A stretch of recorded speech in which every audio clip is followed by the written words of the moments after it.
Good morning students. कक्षा 10 में हमारा पृष्ठीय क्षेत्रफल एवं आयतन वाली प्रश्नावली चल रही थी और उसकी सभी प्रश्नावलियां समाप्त हो चुकी थी। खोखला बेलन, खोखला अर्धगोला और खोखले गोले से संबंधित कुछ क्वेश्चन मैं आपको करा देता हूँ। सूत्र मैं सारे करा चुका हूँ, सूत्रों के डेरिवेशंस करा चुका हूँ। बढ़िया ढंग से आप तैयारी करें और आज ये प्रश्नावली का लास्ट डे है, कल नई प्रश्नावली चालू होगी। तो प्रश्नावली 16,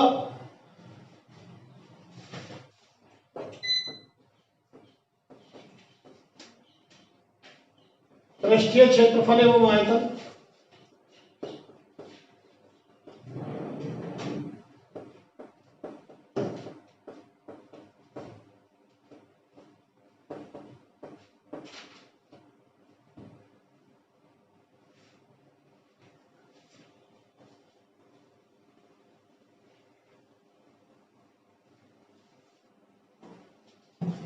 एक खोखले बेलन की मोटाई 2 मिलीमीटर है। खोखला बेलन है और इसकी मोटाई 12वां सवाल है, ये 6.2 का। मैंने आपसे कहा था बाद में कराऊंगा। सेंटीमीटर में ये खोखले बेलन की मोटाई, खोखले बेलन की मोटाई 2 सेंटीमीटर।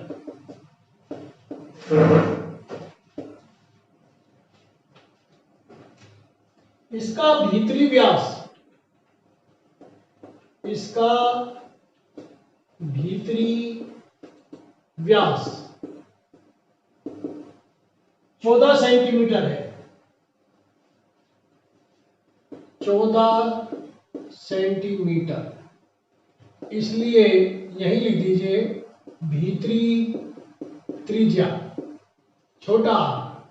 आप छोटा आर बड़ा आर भी लिख सकते हैं और R1 R2 भी लिख सकते हैं, बराबर 7 सेंटीमीटर।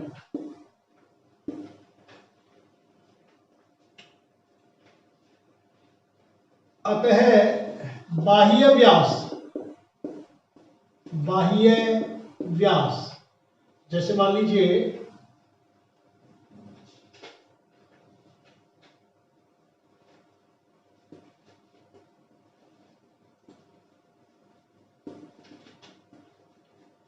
ये खोखला बेलन है,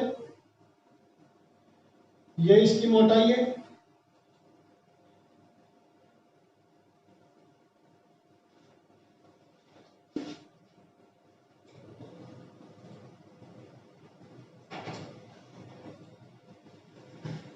ये तो है 2 सेंटीमीटर।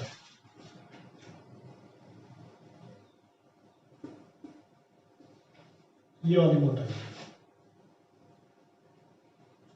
भीतरी व्यास ये दे रखा है आपको 14 सेंटीमीटर।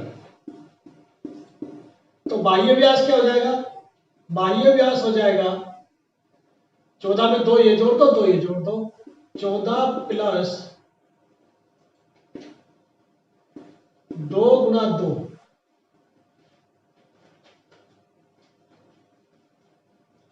18 सेंटीमीटर।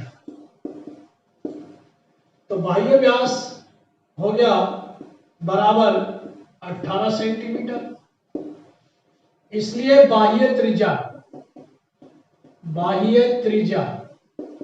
बड़ा आर बराबर हो जाएगा 18 का आधा 9 सेंटीमीटर। ऊंचाई h बराबर दे रखी है 26 सेंटीमीटर। ये होगी ऊंचाई 26। आपसे कह रहा है इसका संपूर्ण पृष्ठीय क्षेत्रफल ज्ञात करो।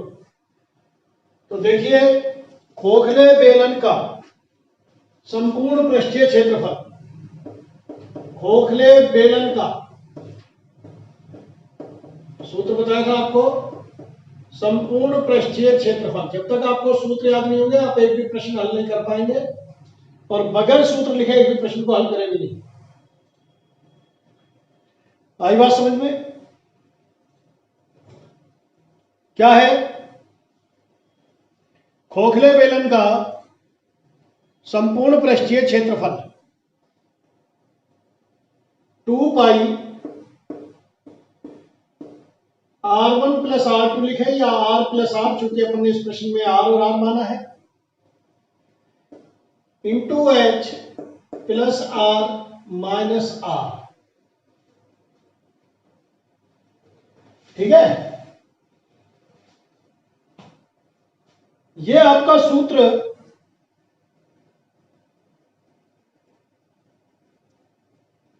जब तक आपको याद नहीं होगा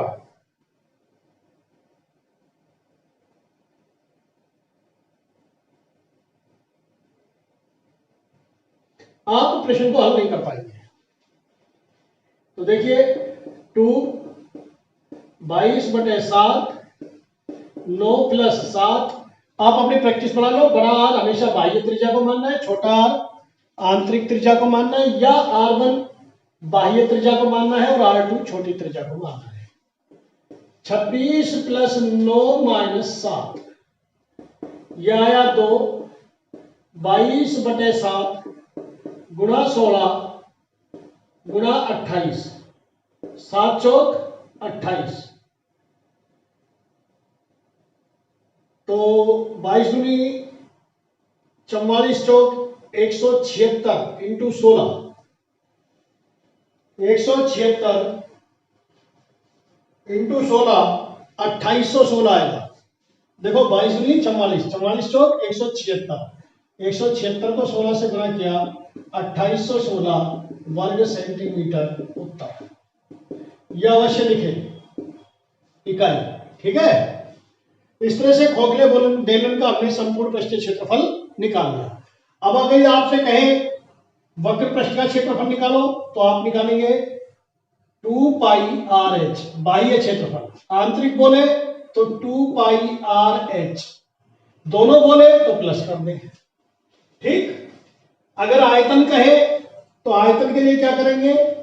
खोखले बेलन का आयतन सूत्र बोलिए, pi R square minus R square into H, या यू लिख ले pi R1 square minus R2 square into H. Pi की जगह 22/7 हो जाएगा, इसकी जगह 9 का स्क्वायर, इसकी जगह 7 का स्क्वायर और इसकी जगह 26। ठीक है, तो इस तरह से आप सवालों को हल करेंगे, इसका उत्तर निकाल देंगे। आपसे आयतन पूछा नहीं है इसलिए मैं इसको यही छोड़ रहा हूं। नेक्स्ट क्वेश्चन, एक खोखला बेलन आपको दिया हुआ है, उसमें आपसे आयतन पूछा है। इसमें संपूर्ण पृष्ठीय क्षेत्रफल पूछा था, उसमें आयतन पूछा है। अब मैं आपको R1 R2 वाले सूत्र से करते तो एक ही बात है। एक खोखले बेलन के दोनों सिरे खुले हुए हैं, ऊंचाई इसकी, अगला सवाल है 13वां, इसकी ऊंचाई 20 सेंटीमीटर है। आंतरिक एवं बाह्य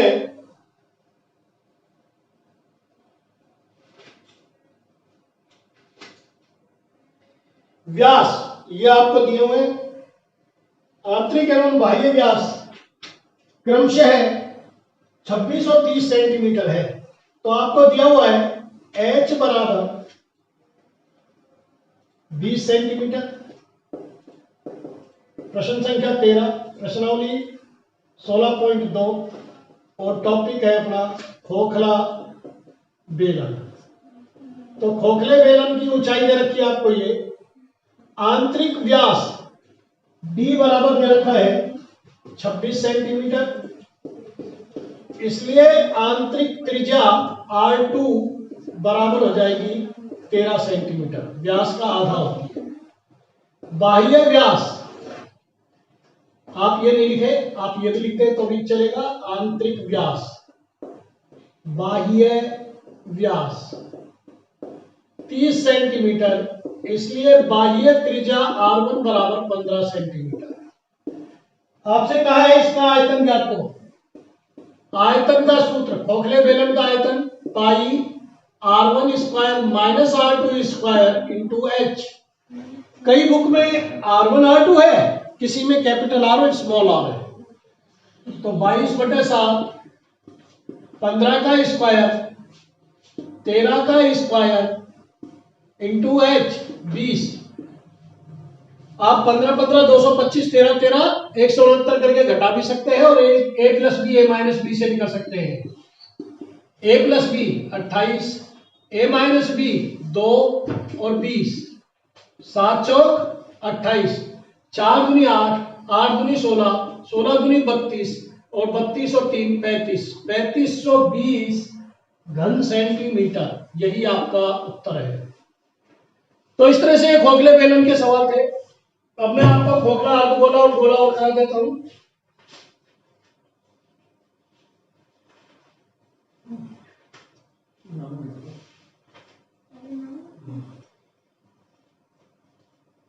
एक खोखले अर्धगोलाकार बेलन, सॉरी, एक खोखला अर्धगोलाकार पात्र है, बर्तन है। उसका बाह्य और आंतरिक व्यास 43 और 42 सेंटीमीटर है। प्रश्न संख्या है ये 14 और प्रश्नावली 16.4। खोखले अर्धगोलाकार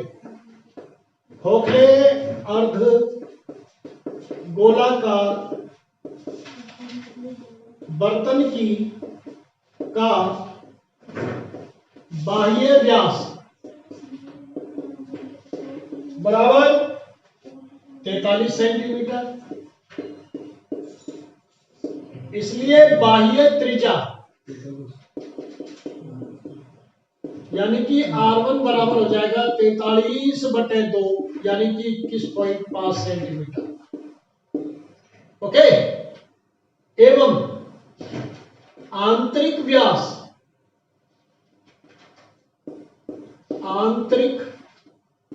व्यास 42 सेंटीमीटर।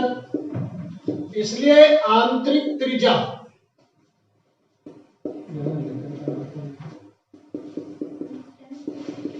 21 सेंटीमीटर। तो इस अर्धगोलाकार पात्र की संपूर्ण सतह पर 7 पैसे प्रति वर्ग सेंटीमीटर की दर से रंग कराने का खर्चा निकालो। तो आप लिखेंगे रंग कराने की दर 7 पैसे प्रति वर्ग सेंटीमीटर। ओके, तो आपको खर्चा निकालना है। तो देखिए, अर्धगोलाकार पात्र का या बर्तन का संपूर्ण पृष्ठीय क्षेत्रफल क्या होता है? सूत्र बताइए। 3 पाई बताया ना कल, R1 स्क्वायर प्लस पाई R2 स्क्वायर। इसको आप ऐसे भी लिख सकते हैं, 3 पाई, मैंने क्या माना, बड़ा छोटा कुछ भी नहीं माना है, तो ये स्मॉल r हो जाएगा और ये हो जाएगा कैपिटल R। ऐसे भी लिख सकते हैं।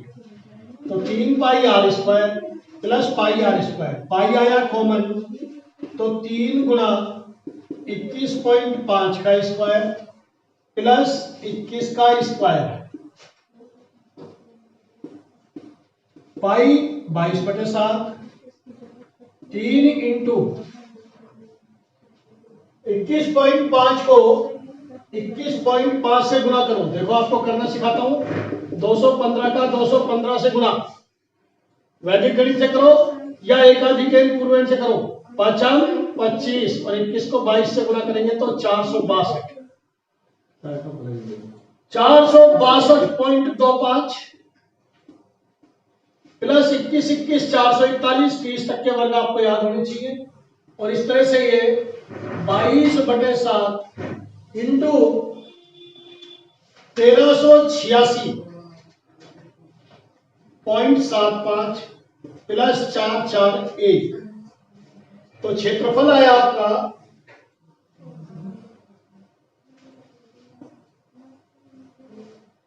22/7 इंटू 1827.75 ये तो आ गया क्षेत्रफल वर्ग सेंटीमीटर।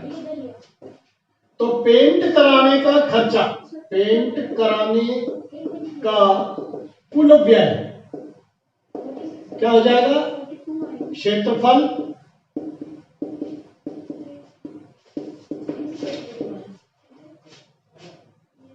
इंटू दर। 7 पैसे में है 7। अब ये उत्तर आएगा आपका पैसे में, पैसे में उत्तर आएगा। तो यह आएगा आपका 402/105 गुना करेंगे तो 22 को इससे गुना करेंगे, ये उत्तर आएगा।